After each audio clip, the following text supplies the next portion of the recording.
Hi hello welcome back to my channel. இன்றைக்கி நாட்டுக்கோழி குழம்பு வீட்லேயே என்னோடய ஸ்டைலில் எப்படி பண்ணுறது அப்படின்னு தாங்க போட்டிருக்கேன். நீங்களும் இதை ட்ரை பண்ணி பாருங்கள். இப்போ இதுக்கு நான் ஒரு சின்னதாக ஒரு பேஸ்ட் மசாலா ரெடி பண்ணிக்கிறேன். அதுக்கு என்னென்னு பார்த்தீங்கன்னா 1 ஸ்பூன் மிளகு, 1/2 ஸ்பூன் பெருஞ்சீரகம், சோம்புன்னு சொல்லுவாங்க, 1 ஸ்பூன் சீரகம், இது கூடவே ஒரு சின்ன வெங்காயம் 5லேருந்து ஒரு 7 பல் சேர்த்திக்கிறேன். இது நல்லா பேஸ்ட் பண்ணி எடுத்துக்கலாம். இதுதான் ஒரு சீக்ரெட் மசாலா. இப்போ நான் இது பண்ணுறதுக்கு ஒரு குக்கர் எடுத்திருக்கேன். குக்கர் ஹீட் ஆனோடனே கொஞ்சமாக நல்லெண்ணெய் சேர்த்திக்கிறேன். இது கூடவே பட்டை, கிராம்பு, 2 ஏலக்காய் சேர்த்திக்கிறேன். சின்ன வெங்காயம் பொடிசாக அரிஞ்சு வச்சுருக்கேன், அதையும் ஆட் பண்ணிக்கலாம். இது பொன்னிறமாக வரணும்லாம் அவசியம் கிடையாது, ஏன்னா நம்ம விசில் தான் விட போகிறோம். ஸோ அதனால் நல்லா வெந்துக்கும். இது கூடவே ஒரே ஒரு தக்காளி ஆட் பண்ணிக்கிறேன். இப்போ ஒரு 10 பல் பூண்டு சேர்த்திக்கிறேன். இதுவும் நல்லா வணக்கி விட்டுக்கலாம் எண்ணெயில். இப்போ நான் இஞ்சி பூண்டு பேஸ்ட் ஒரு 2 ஸ்பூன் ஆட் பண்ணிக்கிறேன். இதுவும் நல்லா பச்சை வாசனை போகிற அளவுக்கு வணக்கி விட்டுக்கலாம்.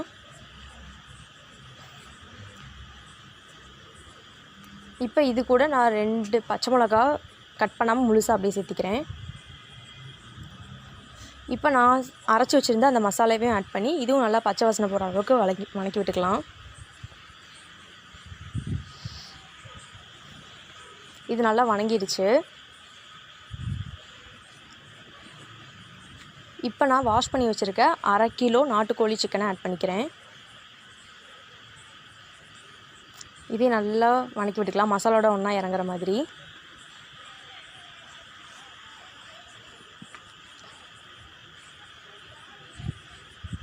இப்போது மஞ்சள் தூள், காரத்துக்கு மிளகாய்த்தூள் 1 ஸ்பூன், தனி மிளகாய்த்தூள் 2 ஸ்பூன்.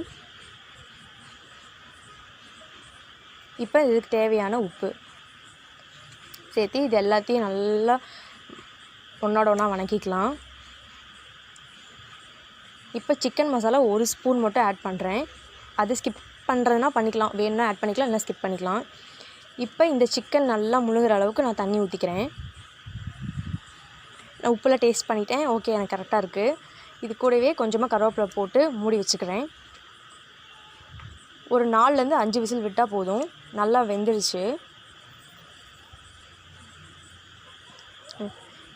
இப்போ இந்த டைமில் நான் தேங்காய் பால் ஊற்றிக்கிறேன். நீங்கள் தேங்காய் வேணாலும் அரைச்சி ஊற்றிக்கலாம். தேங்காய் பால் ஊற்றினீங்கன்னா இன்னும் கொஞ்சம் டேஸ்ட்டு கொடுக்கும்.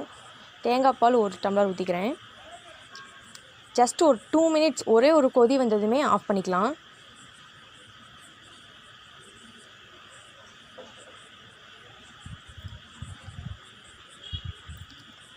அவ்வளோதாங்க. கொஞ்சமாக நான் கருவேப்பிலை சேர்த்திக்கிறேன். எங்கள் வீட்டில் நாங்கள் கருவேப்பிலை அதிகமாக சாப்பிடுவோம், ஸோ அதனால் கருவேப்பிலை போட்டுக்கிறேன். அவ்வளோதாங்க, டேஸ்ட்டான நாட்டுக்கோழி குழம்பு ரெடி ஆயிடுச்சு. நீங்களும் உங்கள் வீட்டில் ட்ரை பண்ணி பார்த்துட்டு எப்படி இருக்குன்னு சொல்லுங்கள். தேங்க்ஸ் ஃபார் வாட்சிங்.